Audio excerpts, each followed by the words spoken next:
Hi friends, welcome to Shifani vlogs. குட்டி organising video தான். அவ்வளோ பிரமாதமாலாம் இருக்காது. சரி, உங்களுக்கு பார்த்தா ஏதாவது ஐடியா கிடைக்கும் அப்படின்றதுனால தான் பீரோ பக்கத்தில் குட்டியாக டேபிள் போட்டு கத்திரிக்கோல், அப்புறமா சீப்பு, வாட்ச்சு, குழந்தைகளுக்கு யூஸ் பண்ணுற வைப்ஸு, பேஸ்ட்டு, ப்ரஷ்ஷு, கத்தி இதெல்லாம் ஒரு கூடையில் போட்டு வச்சுருக்கேன். அப்புறமா ஒரு ட்ரேயில் வந்து 4 பேருக்குமே 4 சோப்பு டப்பா வாங்கி அதில் 4 விதமான சோப்பு வாங்கி வச்சுருக்கேன். ஒவ்வொரு தடவையும் இதை ட்ரை பண்ணணும் அப்படின்னு நினப்பேன். ட்ரை பண்ணி ஃபாலோ பண்ணணும்னு நினப்பேன், ஆனால் நடக்காது. இந்த தடவை பரவாயில்ல, பையனும் பொண்ணும் நல்லாவே ஃபாலோ பண்ணுறாங்க.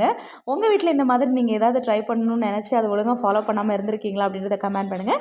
வீடியோ பிடிச்சிருந்தா நம்ம சேனலை மறக்காமல் சப்ஸ்கிரைப் பண்ணிக்கோங்க. Thank you. Hi friends, welcome to Shifani vlogs. குட்டி ஆர்கனைசிங் வீடியோ தான். அவ்வளோ பிரமாதமாலாம் இருக்காது. சரி, உங்களுக்கு பார்த்தா ஏதாவது ஐடியா கிடைக்கும் அப்படின்றதுனால தான் பீரோ பக்கத்தில் குட்டியாக டேபிள் போட்டு கத்திரிக்கோல், அப்புறமா சீப்பு, வாட்ச்சு, குழந்தைகளுக்கு யூஸ் பண்ணுற வைப்ஸு, பேஸ்ட்டு, ப்ரஷ்ஷு, கத்தி இதெல்லாம் ஒரு கூடையில் போட்டு வச்சுருக்கேன். அப்புறமா ஒரு ட்ரேயில் வந்து 4 பேருக்குமே 4 சோப்பு டப்பா வாங்கி அதில் 4 விதமான சோப்பு வாங்கி வச்சுருக்கேன்.